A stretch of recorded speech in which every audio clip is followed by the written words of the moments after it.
Hello everyone, ನೀವು ನೋಡ್ತಾ ಇದ್ದೀರಾ ದಿವ್ಯ ರಮ್ಯ ಚಾನಲ್. ನಾನು ನಿಮ್ಮ ದಿವ್ಯಾ. ಇವತ್ತು ನಾನು ನಿಮ್ಮನ್ನು ಕರ್ಕೊಬಂದಿದ್ದೀನಿ ತುಂಬ ಪ್ರಸಿದ್ಧವಾಗಿರುವಂತಹ 108 ದಿವ್ಯ ಕ್ಷೇತ್ರಗಳಲ್ಲಿ ಒಂದಾಗಿರುವಂತಹ ವರದರಾಜ ಪೆರುಮಾಳ್ ಟೆಂಪಲಿಗೆ.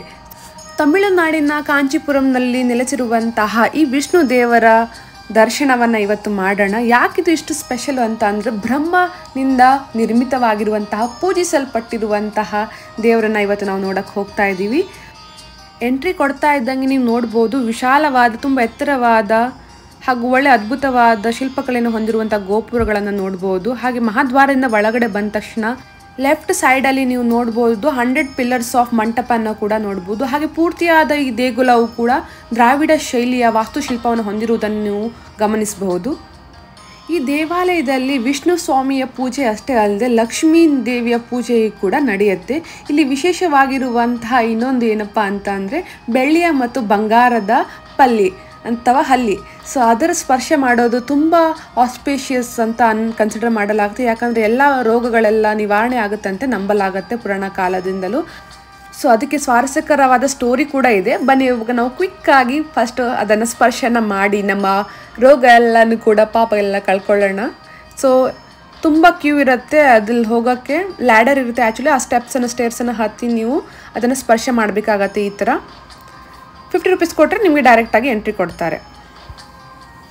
ಕೆಳಗಡೆ ನೀವು ಕೂಡ ನೋಡ್ಬೋದು, ಎಲ್ಲ ಕಲ್ಲಿನಿಂದ ಕೆಲವೊಂದು ಲಿಪಿಯಲ್ಲೂ ಕೂಡ ಕೆತ್ತಿರುವುದನ್ನು ನೋಡ್ಬೋದು. ಸಾಕಷ್ಟು ಸುಂದರವಾಗಿರುವಂತಹ ಸಂಕೀರ್ಣವಾದ ಕೆತ್ತನೆ ವಾಸ್ತುಶಿಲ್ಪವನ್ನು ನೀವು ಈ ಟೆಂಪಲ್ನ ಎಲ್ಲ ಸ್ತಂಭದಲ್ಲೂ ಕೂಡ ನೀವು ಅದನ್ನು ಅಬ್ಸರ್ವ್ ಮಾಡ್ಬೋದು. ಫೋಟೋಗ್ರಾಫಿ ಎಲ್ಲೋ ಅಲೌಡ್ ಇಲ್ಲ, ಕೆಲವೊಂದು ಎಲ್ಲೆಲ್ಲಿ ಸಾಧ್ಯ ಅಲ್ಲಿ ನಾನು ತೊಗೊಂಡಿದ್ದೀನಿ.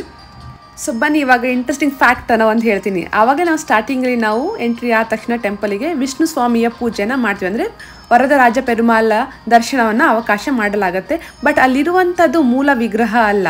ಸೊ ಮೂಲ ವಿಗ್ರಹವನ್ನೇ ಹೋಲುವಂತಹ ವಿಷ್ಣು ಸ್ವಾಮಿಯ ಒಂದು ಮೂರ್ತಿಯನ್ನು ಮಾಡಿ ಪೂಜೆ ಮಾಡಲಾಗುತ್ತೆ. ಯಾಕೆ ಈ ಥರ, ಇದ್ರ ಹಿಸ್ಟ್ರಿ ಏನಪ್ಪ ಅಂತ ಅಂದರೆ, 16th ಸೆಂಚುರಿಯಲ್ಲಿ ಮೊಘಲರ ದಾಳಿಯಿಂದ ಏನಾಗುತ್ತೆ, ಈ ಟೆಂಪಲ್ನ ಮೂಲ ವಿಗ್ರಹ ಪೂಜೆ ಮಾಡಲಾಗುತ್ತೆ. ಆ ಅರ್ಚಕರು ಏನು ಮಾಡ್ತಾರೆ, ದಾಳಿಯಿಂದ ಈ ದೇವಸ್ಥಾನದ ವಿಗ್ರಹವನ್ನು ರಕ್ಷಿಸಲು ಅವರು ಒಂದು ಬೆಳ್ಳಿಯ ಪೆಟ್ಟಿಗೆಯಲ್ಲಿ ಆ ದೇವರನ್ನು ಹಾಕಿ ಇಲ್ಲೇನು ದೇವಸ್ಥಾನದಲ್ಲಿರುವಂಥ ಕಲ್ಯಾಣಿಯಲ್ಲಿ ಹೂದಿಟ್ಟಿರ್ತಾರೆ. ಸೊ ಕಾಲಕ್ರಮೇಣ ಏನು ಟೆಂಪಲಿನ ಅರ್ಚಕರು ತೀರೋದ ತಕ್ಷಣ ಆ ರಹಸ್ಯ ಕೂಡ ರಹಸ್ಯವಾಗಿ ಉಳಿದ್ಬಿಡತ್ತೆ. ಸಾಕಷ್ಟು ದಿನಗಳ ಕಾಲ ಆ ಟೆಂಪಲು ದೇವರಿಲ್ಲದೆ ಹಾಗೆ ಇರುತ್ತೆ. ಅದ್ರ ನಂತರ ಎಲ್ಲರೂ ಸೇರಿಕೊಂಡು ಆ ಮೂಲ ವಿಗ್ರಹವನ್ನೇ ಹೋಲುವಂತಹ ಒಂದು ಸ್ವಾಮಿಯನ್ನು ಶಿಲ್ಪವನ್ನು ರಚನೆ ಮಾಡಿ ಇಲ್ಲಿ ಪೂಜೆ ಮಾಡೋಕ್ಕೆ ಆರಂಭ ಮಾಡ್ತಾರೆ. ಕಾಲಕ್ರಮೇಣ ಕಲ್ಯಾಣಿಯಲ್ಲಿರುವಂತಹ ನೀರು ಬತ್ತಿ ಹೋಗಿ ಆ ಮೂಲ ವಿಗ್ರಹ ಏನಿರುತ್ತೆ ಅದು ಕಾಣಿಸ್ಕೊಳ್ಳುತ್ತೆ. ಅದ್ರ ನಂತರ 2 ವಿಗ್ರಹನಿಟ್ಟು ದೇವಸ್ಥಾನದಲ್ಲಿ ಪೂಜೆ ಮಾಡೋಕ್ಕಾಗಲ್ಲ ಅಂತ ಅಂದ್ಕೊಂಡು ಅರ್ಚಕರ ಕನಸಲ್ಲಿ ಬಂದಂತಹ ವಿಷ್ಣು ಸ್ವಾಮಿಯು 40 ವರ್ಷಕ್ಕೊಮ್ಮೆ ನನ್ನನ್ನು ನೀರಿನಿಂದ ಹೊರಗೆ ತೆಗೆದು 48 ದಿನಗಳ ತನಕ ಪೂಜೆ ಮಾಡಿ ಮತ್ತೆ ನನಗೆ ನೀರಿನಲ್ಲಿ ವಿಸರ್ಜನೆ ಮಾಡಿ ಅಂತ ಆದೇಶವನ್ನು ಕೊಡುತ್ತೆ. ಸೊ ಅದೇ ಥರ ಇಷ್ಟು ವರ್ಷದಿಂದ ಕೂಡ ಇದೇ ಥರ ನಡ್ಕೊಂಡು ಬಂದಿದೆ. 24 ದಿನಗಳ ಕಾಲ ನಿಂತ ಭಂಗಿಯಲ್ಲಿ ಈ ವಿಷ್ಣು ಸ್ವಾಮಿಯ ಪೂಜೆಯನ್ನು ಮಾಡಲಾಗುತ್ತೆ. ಇನ್ನು ಉಳಿದಿರುವಂತಹ 24 ದಿನ ಮಲಗಿರುವಂತಹ ಭಂಗಿಯಲ್ಲಿ ದೇವರ ದರ್ಶನಕ್ಕೆ ಅವಕಾಶ ಕೂಡ ಕೊಡಲಾಗುತ್ತೆ. ಟೋಟಲ್ ಆಗಿ 48 ದಿನಗಳ ಕಾಲ ದೇವರ ದರ್ಶನಕ್ಕೆ ಅವಕಾಶವನ್ನು ಕೊಡಲಾಗುತ್ತೆ. ಈ ದೇವರನ್ನ ಅತ್ತಿಗಿರಿ ಸ್ವಾಮಿ ಅಂತ ಯಾಕೆ ಕರೀತಾರೆ ಅಪ್ಪ ಅಂತ ಅಂದರೆ, ಅತ್ತಿ ಅಂತಂದರೆ ಫಿಗ್ ಟ್ರೀ, ಅಂದರೆ ಅಂಜಿರ್ ಟ್ರೀಯಿಂದ ಮಾಡಿರುವಂತಹ ದೇವರಿದು. ಸೊ ಇದಕ್ಕೂ ಕೂಡ ಒಂದು ಹಿಸ್ಟ್ರಿ ಇದೆ. ಈ ದೇವರು ನಿರ್ಮಿಸಲ್ಪಟ್ಟಿದ್ದು ಬ್ರಹ್ಮನಿಂದ. ಸೊ ಬ್ರಹ್ಮ ಮತ್ತು ಸರಸ್ವತಿಯ ನಡುವೆ ಕೆಲವೊಂದು ಭಿನ್ನಾಭಿಪ್ರಾಯ ಆಗತ್ತೆ. ಅದರಿಂದ ಕೋಪಗೊಂಡಂತಹ ಸರಸ್ವತಿ ಭೂಲೋಕಕ್ಕೆ ಬಂದುಬಿಡ್ತಾಳೆ. ಸೊ ಇದರ ಬಗ್ಗೆ ಪರಿಹಾರನ ಕೇಳಿಕೊಂಡು ಬ್ರಹ್ಮ ದೇವರು ವಿಷ್ಣು ಹತ್ರ ಹೋಗ್ತಾರೆ. ವಿಷ್ಣು ಆವಾಗ ಬ್ರಹ್ಮನಿಗೆ ಸಲಹೆ ನೀಡ್ತಾರೆ, ನೀನು 1000 ಅಶ್ವಮೇಧ ಯಜ್ಞವನ್ನು ಮಾಡು ಅಂತ. ಆವಾಗ ಬ್ರಹ್ಮ ಅಂತಾನೆ, ಒಂದು ಯಜ್ಞ ಮಾಡೋಕ್ಕೇ ಅಷ್ಟು ಕಠಿಣವಾಗಿರುತ್ತೆ, ಇನ್ನು 1000 ಎಲ್ಲಿಂದ ಮಾಡೋಣ ಅಂತ. ಸೊ ವಿಷ್ಣು ಸ್ವಾಮಿಯ ಸಲಹೆಯಂತೆ ಬ್ರಹ್ಮನು ಬಂದು ಕಾಂಚೀಪುರಮಲ್ಲಿ ಯಜ್ಞವನ್ನು ಮಾಡೋಕ್ಕೆ ಸ್ಟಾರ್ಟ್ ಮಾಡ್ತಾರೆ. ಸೊ ಆವಾಗ ಸರಸ್ವತಿಯು ಆ ಯಜ್ಞವನ್ನು ಭಗ್ನ ಮಾಡೋಕ್ಕೋಸ್ಕರ ವೇಗಾವತಿ ನದಿಯಾಗಿ ಬಂದು ಅದನ್ನು ತಡೆಯೋಕ್ಕೆ ಪ್ರಯತ್ನ ಪಡ್ತಾ ಇರ್ತಾಳೆ. ಆ ವೇಗಾವತಿ ನದಿಯ ರಭಸವನ್ನು ತಡೆಯೋಕ್ಕೋಸ್ಕರ ವಿಷ್ಣು ದೇವರು ವರದ ರಾಜ ಅನ್ನೋ ರೂಪವನ್ನು ಧರಿಸಿ ವಿಷ್ಣು ಸ್ವಾಮಿಯು ಬ್ರಹ್ಮನ ಯಜ್ಞವನ್ನು ಸಫಲವಾಗೋ ಥರ ಮಾಡ್ತಾರೆ. ಇದಕ್ಕೆ ಪ್ರಸನ್ನನಾದಂತಹ ಬ್ರಹ್ಮನು ದೇವಶಿಲ್ಪಿ ವಿಶ್ವಕರ್ಮನಿಂದ ಅತ್ತಿ ಮರದಿಂದ ವಿಷ್ಣುವಿನ ರೂಪದ ವರದರಾಜ ಸ್ವಾಮಿಯನ್ನು ಕೆತ್ತಲು ಆದೇಶವನ್ನು ನೀಡ್ತಾರೆ.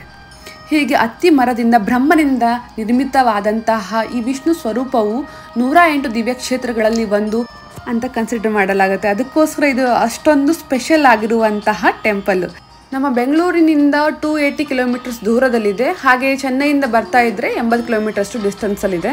ಈ ಟೆಂಪಲ್ ನ ಆವರಣದ ಸುತ್ತಮುತ್ತಲು ನೀವು ಪ್ಯೂರ್ ಕಂಚಿವರಂ ಸಾರೀಸ್ ಅನ್ನ ಸೇಲ್ ಮಾಡೋದನ್ನ ಹೋಲ್ಸೇಲ್ ಅಲ್ಲೂ ಕೂಡ ನೋಡಬಹುದು.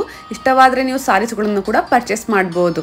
ನಿಮ್ಗೆ ಗೊತ್ತೇ ಇರುತ್ತೆ ಕಂಚಿಪುರಂ ಸಾರಿ ಮತ್ತೆ ಟೆಂಪಲ್ಗೋಸ್ಕರ ಫೇಮಸ್ ಅಲ್ವಾ. ಸೊ ಟೆಂಪಲ್ ನೋಡ್ತಾ ಇದ್ರೆ ಹಾಗೆ ಸಾರೀಸ್ ಕೂಡ ಪರ್ಚೇಸ್ ಮಾಡ್ಕೋಬಹುದು. ಸೊ ಟೆಂಪಲ್ಸ್ ಟೈಮಿಂಗ್ಸ್ ಬಂದ್ಬಿಟ್ಟು ಮಾರ್ನಿಂಗ್ 8 AM ಇಂದ ಸ್ಟಾರ್ಟ್ ಆಗುತ್ತೆ, 12:30ಗೆ ಆಫ್ಟರ್ನೂನ್ ಕ್ಲೋಸ್ ಆಗುತ್ತೆ. ಮತ್ತೆ ದರ್ಶನ ಆರಂಭವಾಗೋದು ನಾರ್ಮಲಿ 4 ಗಂಟೆಗೆ. 4 ಗಂಟೆಯಿಂದ 8:30 ರಾತ್ರಿವರೆಗೂ ಇದು ಓಪನ್ ಆಗಿರುತ್ತೆ. ಕಂಚಿಪುರ್ನ ಎಲ್ಲ ಟೆಂಪಲ್ಸ್ಗೂ ಕೂಡ ಟೈಮಿಂಗ್ ಇದೆ. ಟೈಮಿಂಗ್ನ ನೋಡ್ಕೊಂಡು ಬಂದ್ಬಿಡಿ. ನೆಕ್ಸ್ಟ್ ಎಲ್ಲಿ ಮಾಮಿ ನಾವು ಹೊರಟಿರೋದು? ಇನ್ನೊಂದು ದೇವಸ್ಥಾನ, ಇನ್ನೊಂದು ಕೈಲಾಸನಾಥ ಟೆಂಪಲ್ ಅಂತ. ಆರ್ಕಿಟೆಕ್ಚರ್ ತುಂಬಾ ಚೆನ್ನಾಗಿದೆ. ಸ್ಕಲ್ಪ್ಚರ್ಸ್ ಎಲ್ಲ ನೋಡಕ್ ಹೋಗೋಣ. ಓಕೆ, ಸೊ ಫಸ್ಟ್ ಊಟ ಮಾಡೋಣ. ಸ್ವಲ್ಪ ಊಟದ ಬ್ರೇಕು. ಅಂದ್ರೆ ಇವಾಗ 1:30 ಆಗಿದೆ. 3:30ಗೆಲ್ಲ ಟೆಂಪಲ್ಸ್ಗಳು ಓಪನ್ ಆಗುತ್ತೆ ಇಲ್ಲಿ ಮಧ್ಯಾಹ್ನದ ನಂತರ.